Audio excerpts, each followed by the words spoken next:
Ladies and gents, hello and welcome. My name, of course, is Owen Potato. His name is Rhapsody. We're back for some ShellShock Live. Oh, good. I like some background Foley noise just to start off the episode. Yeah, sorry, that's my bad. I have a giant singular ice cube that sits in a metal cup, and I didn't recognize that I was at the very bottom of my cup in terms of water. So when I tipped it up, the ice cube slid towards my mouth, and I recognized that the only way that I was going to be able to resolve this situation was to right side it and then have that thump go. So To right side it. Yeah, right siding, man. Yeah, it's Yeah, like to right west side side, east side. You know, west. Excuse me? Right side, right side. You're right siding your cup. that is a completely normal turn of phrase. What, right siding your cup? Are you Yes. kidding me? I've literally never heard that. So you may have not, but did you know what I mean? No, not You at did. all. Actually. Yes, you did. I'm just assuming. I'm assuming that you like tipped your cup to like the right hand side. No. Okay. You sorry. know what Okay, I meant. assumed This wrong. isn't an HP source situation. What?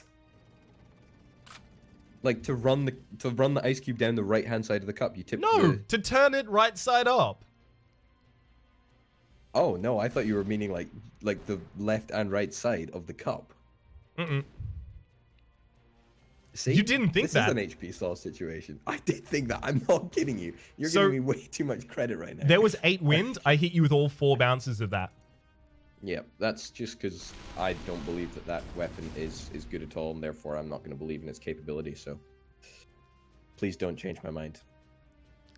All right, you know what? That's a very transparent way to come about that opinion. So I actually kind of appreciate that. Most people usually try and cloud it in a cloak of obfuscation. Yes, that's right. Incredibly tautological there, but still. Oh, I was going to use that weapon on you, dude. Ugh, why would you? Aw. I was going to get an upgrade for that as well. Yeah, sorry about it. Lame. That's annoying. Sorry, not sorry, mon frere. Now, in the last episode, Ugh. we had a cliffhanger where Orbital was about to perform for us his worst impression. I don't know. I feel like I can do a bunch of impressions equally badly. So it's not a case of Throw out some names. I'll choose. I can do sorry, by the way, I've had bounce explode all this time. I'm so sorry. I should have used it. Mhm. I don't even notice most of the time. I don't know, I feel like I can do most people to at least a sufficiently bad degree. Most it's- people. No, I need Yeah. you to claim that you can do someone so that then we can all observe. I feel like my South African's pretty bad. So that's No, quite a reliably bad impression. one. Not an accent. Impression. Yeah, but like, okay, well, an impression of a South African person then. I'm gonna do Trevor Noah, or I'm gonna do the lead character from District 9. No, Exactly. an impression of Exactly. a celebrity, thank you very much. Okay, well, I can do an impression of you. Of a celebrity, thank you very much. Yeah, a celebrity. Thank you very much. No, an internet actual celebrity. was not disqualified. An internet celebrity was not disqualified from your list of celebrities. Okay, And so you are every bit as legitimate a celebrity. you know what? I agree to your pedantic nature in this. Please, your impression of me. I don't... Oh, come on.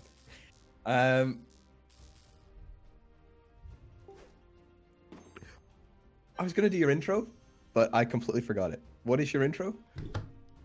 I just did it! I know you just did it. But it's like one of those things I've heard so many times that it's kind of just like stopped registering with me. Yeah. It's kind of just like No, I'm entirely familiar with that phenomenon. It is. My name is Rhapsody, and welcome back to. And then the name of the series. All right. My name is Rhapsody, and welcome back to. Is that your ShellShock sincere Live. attempt at an impression? No, it just sort of came out like that. Oi, But that's lads and lasses, me name the Orbital Potato. Hmm? Am I a pirate now? Yeah. Is that? Yeah, you're a No, pirate. that wasn't my. The Australian accent is a bit difficult to get going. You know, it's kind of like a rusty. That's fine, because I don't really have much of one. That's true. You don't have much of an Australian accent, which is why I went for a Cockney accent with you. It was tailored specifically Wow. to you.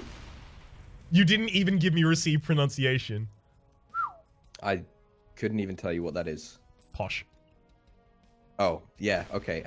Queen's English. Yeah. Yes. Royalty, nobility, the gentry, Yeah. that kind of thing. Yeah. that's Think fair enough. Maleficent. I don't know. Oh. Okay, I'm thinking of it. I mean, it doesn't really help me qualify any accents, but yeah, I feel you. Cool. I don't know.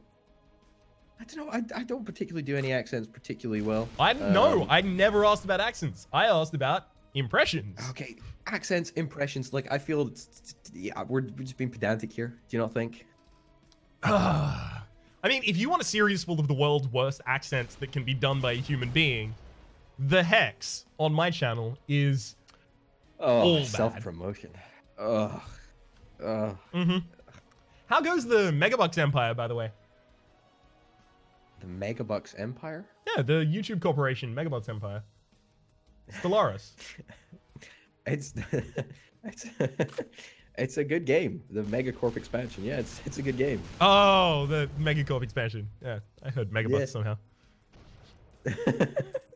Yeah, it's a good game. It's a great fun game.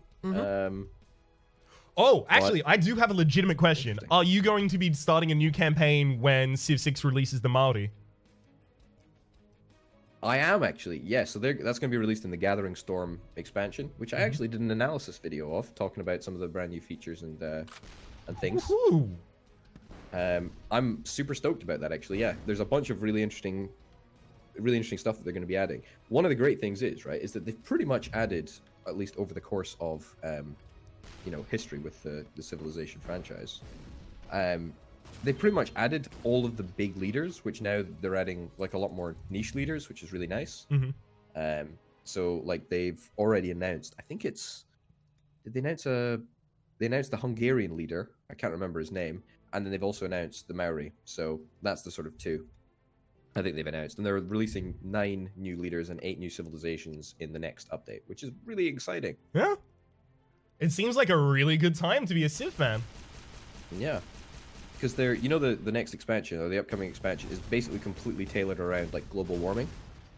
Gathering Storm, I see. Yeah, Gathering Storm. So basically, they're introducing a whole bunch of effects that are tailored towards altering the map. So you'll have like floods, you've got volcanoes, you've got hurricanes, tsunamis, all that sort of stuff. And you've got, a whole bunch of new mechanics which will allow you to pollute or not pollute the environment after the classical era. You build dams as well. Really exciting. Really, really exciting stuff. Sorry. No. I actually really appreciate the sincerity. We've been insincere for 3.5 episodes straight. No, it's nice to hear you talk about something that you actually enjoy. Yeah, I know I hate this, honestly. It's just, when will it end, honestly? No, I mean something that you sincerely, passionately enjoy. Like I always love hearing people talk about something they really are actually incredibly passionate about. And the thing that I hate the most is when people shut that down and go, I don't care. Yeah. It's like sometimes, I guess just like that conversation, is when you get someone genuinely interested in what they're talking about, it's such a pleasure to listen to. Yeah. It's like you can just like sit back and smile. It really is. I mean, maybe not with Civ, but you get the picture, right? No, I get it with Civ as well. It's good. It's really good fun. It's really good fun. So, here's a question. Yeah. What are you passionate about? I mean that in not the sort of sarcastic meaning of, what do you genuinely like care about?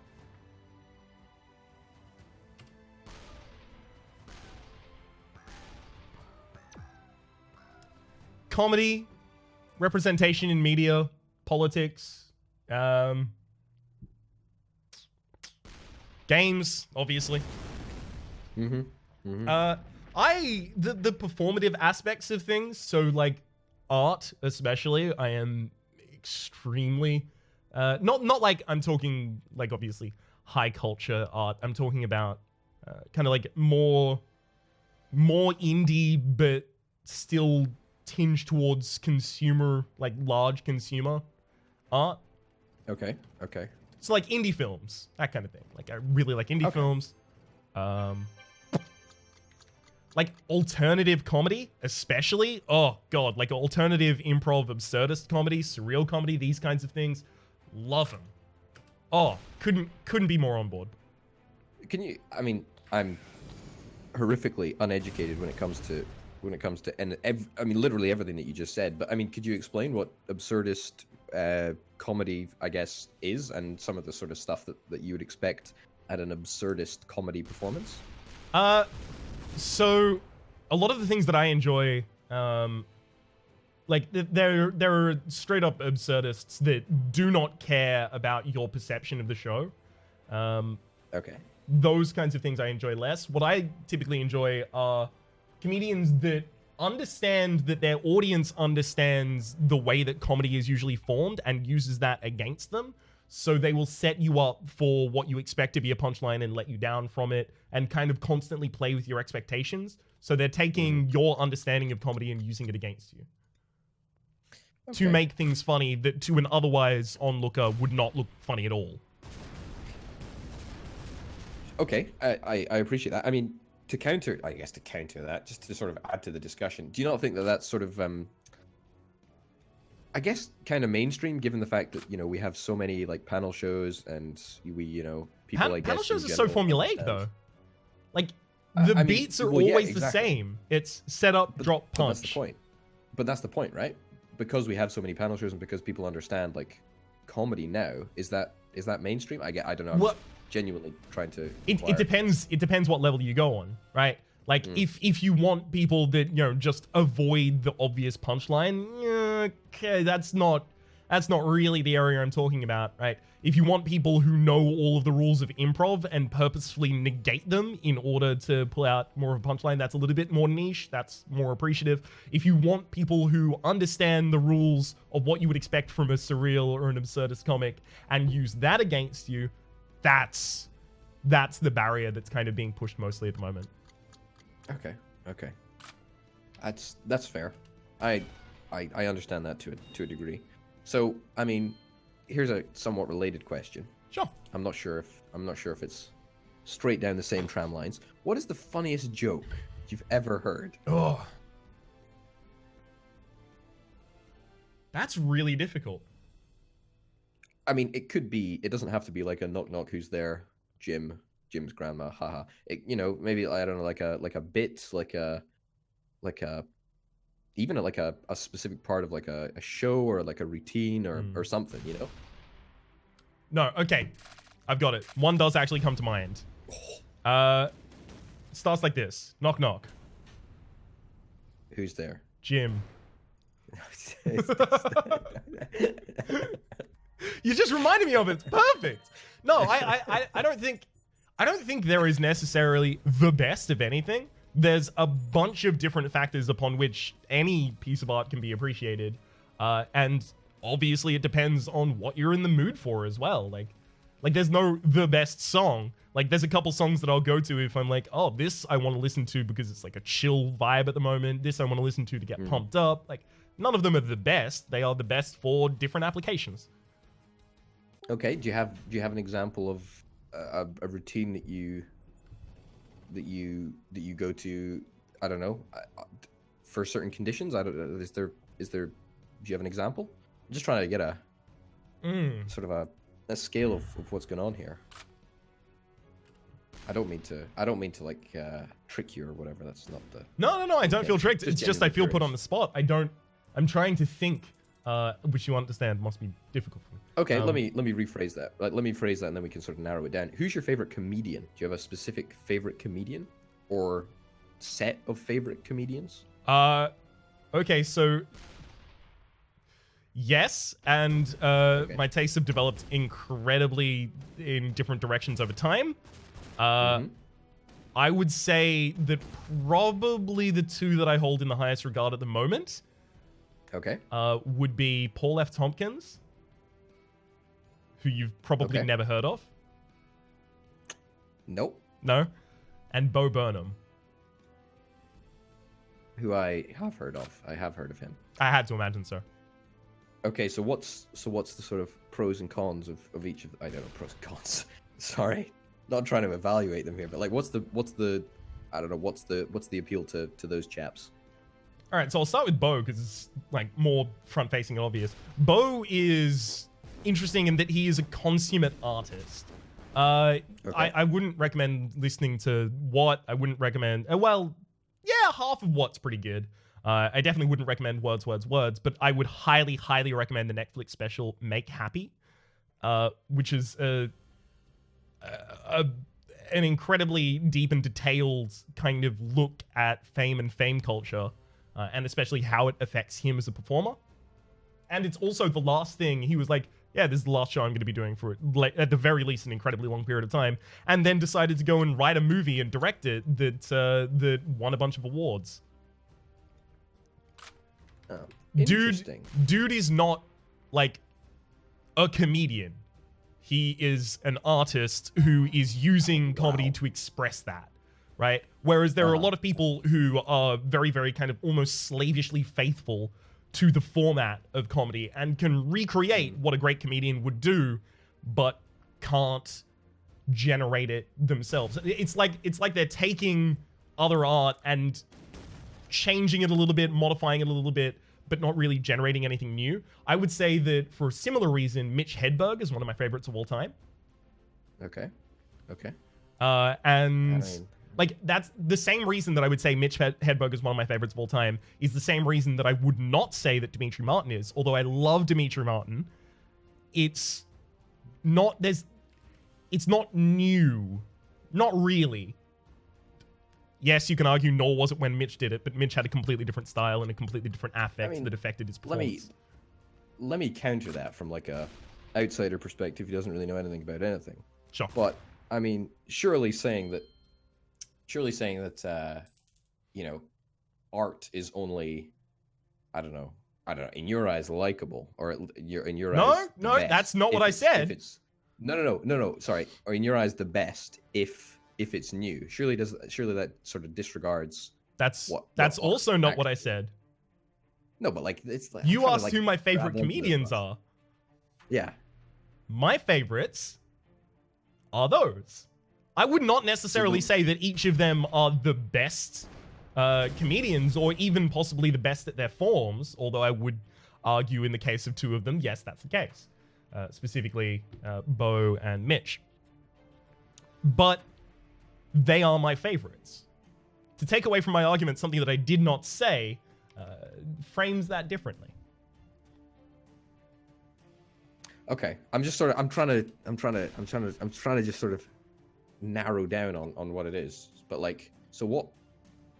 I don't know. I guess my understanding of what actually clarifies what actually classifies as like the way that comedy is sort of changed and the way that it's kind of new. I guess this exposes my horrific lack of knowledge of anything to do with comedy, because I'm not trying to like twist what you're trying to say. I'm just trying to like narrow down on what actually classifies as new comedy and what classifies as changed comedy, if that makes sense. And so I just don't know. I don't know. There are a bunch of people after Louis C.K. broke big. There were a bunch of people who you would watch their act and go, "You're doing CK. Your act is CK's act. Like, you're not using his jokes. You're not even using his mannerism. But you are definitely using his entire formula." There's nothing new to that. Like, if I wanted that, I could watch CK. If you do it better than CK, then sure, I might also enjoy you. But yeah, that, for me, doesn't qualify a favorite, right? A favorite is someone who brings something new to the art form in an interesting way, as well as being, you know, a master of it. Okay. I see what you're saying. A really interesting thing. By the way, I listened to a podcast called Still Untitled. It's do you listen to it? No, I've heard of it though. You know of it. So yeah, it's basically a podcast where Adam Savage, the Mythbuster, who's a really, really cool guy, and Norman Chan and Will Smith, they basically just sit down and they just basically chat about you know, usually like making stuff, but also more generally they talk about art and film and the way that films are made, and you know, it's a really, really good podcast. I would thoroughly recommend it. been going for years and years now, but it's really, really good, and it's really, really interesting. And something that Adam Savage says, which I thought is pretty much spot on, really, is when it comes to comedy, especially. He says, if you are a comedian if you're a comedian and you rely on the jokes that you tell, then you don't have an act, because only you have a monopoly on being you. If that does that make sense? Yeah. Does that make? I don't know if that makes sense, but yeah. There is sense in that.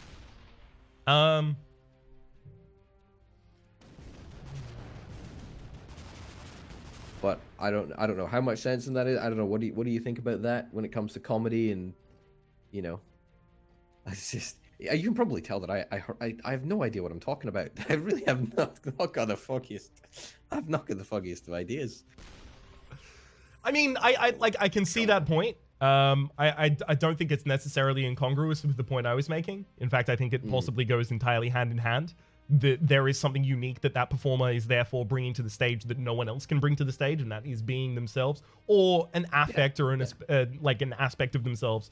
Both of those fit. I'm not correcting myself. That they can perform that no one else can, a perspective that they can bring that no one else can. Because, yeah, you can hear 100 people deliver the same joke with similar timing. Yeah. Right, the beats are all there, but it will work better on some people because it is more, it is more relatable. It is more honest on their part, and that actually brings me back to that is why I love Paul F. Tompkins. Paul F. Tompkins is the best version of a comedian bearing themselves relatably that I have ever seen, and not putting themselves above the audience, which is something that is so common in contemporary comedy that I abhor. I hate I'm bigger than you, I'm better than you. That's I'm playing that up, but I kind of still believe it a little bit. Jimmies! So that kind of thing. It doesn't. Those kinds of things to me don't contribute positively to the experience of the viewer. They might be funny, but you don't go away from them feeling better. And I think that a part of comedy is to is escapism, is to feel better.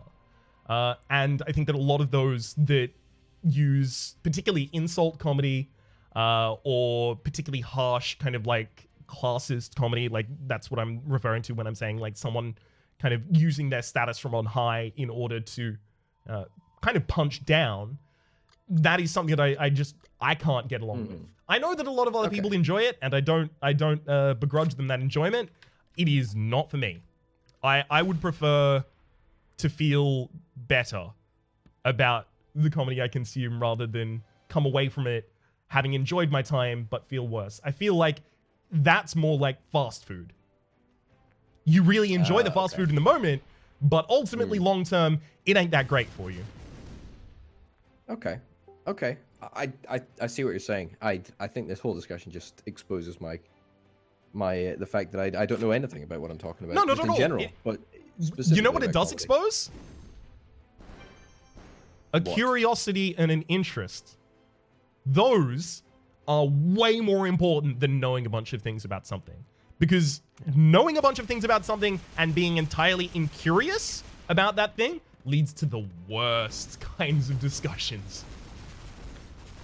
That's a very generous analysis of the situation, if I do say so. Maybe I'm just filling time in a YouTube video, That's entirely possible. I forgot that we were going over time, by the way, because I was like, oh yes, I finally get to talk about PFT. Sorry, what's PF? What's PFT? what's Paul F. Tompkins. Oh, okay. The man.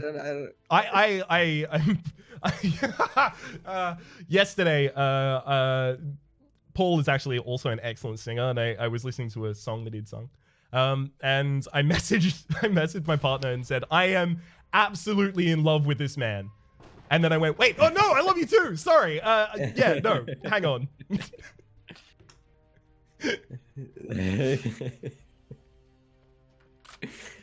Thankfully, they get it. They love Paul too. Paul F. Tompkins. Paul F. Tompkins. Tompkins. No H in Tompkins. It rings a bell. rings You a would bell for recognize some him reason. as Mr. Peanut Butter from BoJack Horseman. He also used to be on. Yes, I love BoJack Horseman. It's Yes. great. Oh, so do I. Did you make the same mistake I did and watch season 5 in a single sitting? I don't actually think I did. I think I watched season 5 over like 2 or 3 sittings. Ah. But I thought season 5 was by far the best season. Yeah. Actually, I thought it was by like far and away. It explored way more concepts. It conveyed the ideas way better. I thought it was like it was an example of how to do a season of television especially after 4 seasons already. Like bloomin' heck, it was bloomin' good. It was excellent. It did something that I didn't think you could do in season 5 of a TV show. And that is Exactly, yeah. explore interestingly the new nuances, not new, sorry, the deeper nuances of each and every single character in a single season. Sure, Yeah. Peanut Butter wasn't entirely covered in terms of nuance in that season, but Peanut Butter's season was season 4, let's be real. Yeah. And mean- Peanut Butter does have like a lot of depth in that season as well. It's really, really interesting. He does. I think his depth is intertwined with Diane's. So spoilers. I'm yeah. gonna try and not get into spoiler territory personally because I believe that Yeah. everyone should experience that show for themselves. But my favorite It's tweet really about good. that show of all time is BoJack Horseman, as in a quote from BoJack Horseman: "You will inherit your parents' trauma, but you will never understand it." Me, the dog talks.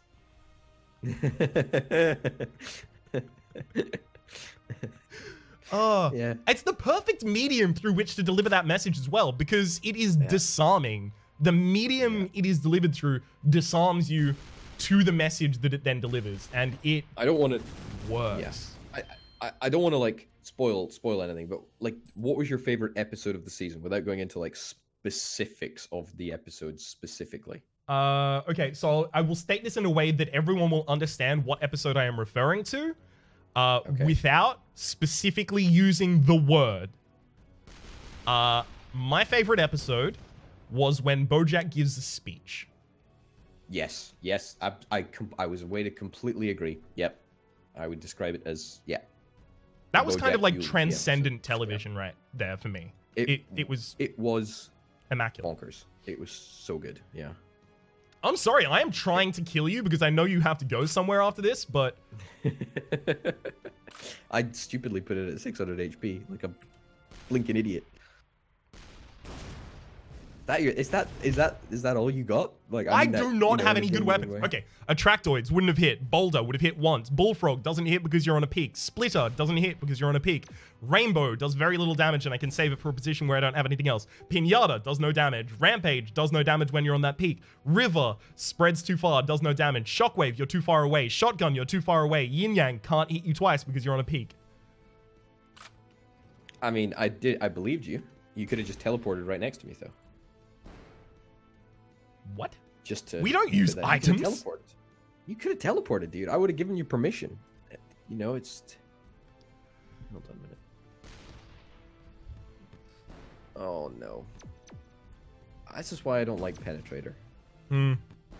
It's just not good. Like, I was pretty much a direct shot, and it just isn't. Huh? What? You Grabbed pulled it that from out off of the map. sky, dude. Yeah. Yes, that's not fair. Don't you do that as well? No, Oh. Well, you should get on that. It's really good. I should. Oh, I got wow, the double great damage as shot. well. Did that affect the Yeah.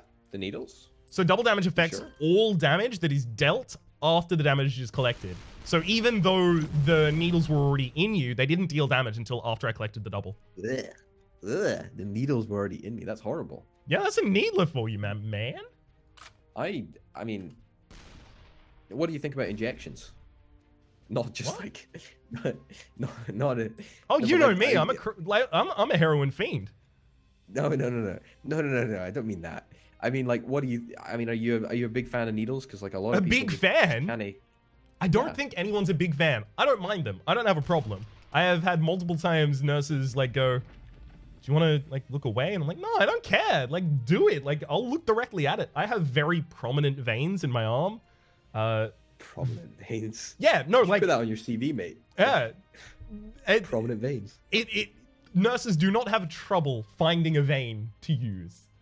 So Yeah, I mean, like, I think I would probably have a worse experience if that were not the case, because I know a lot of people who, you know, nurses have, like, constantly missed the right spot and had to stab them multiple times, and that would probably make me, you know, more threatened by needles, but no, it's never been a problem. Yeah. Okay, that's really interesting.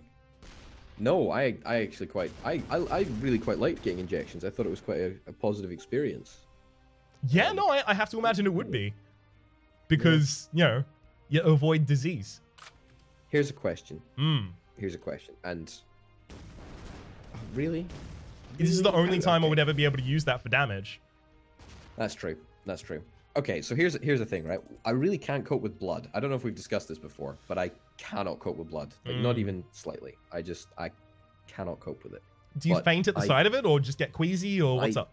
I don't faint at the sight of it, but the reason that I don't faint at the sight of it, I'm convinced, is because I do not ever allow myself to get into a situation where I can see blood. Seeing my own blood is like, it's not bad. Like, if I've got a little nick on my finger or whatever, you know, that's fine.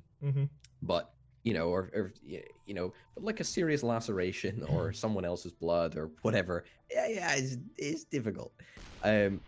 So I like to at least I used to anyway. I used to donate blood quite a lot because it's a, you know, it's not a civic duty, but it's a good thing to do to help people that need it.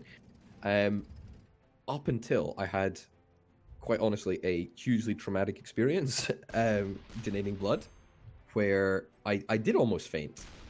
Oh, very good shot. Thank you. Is that? Oh, it was good enough.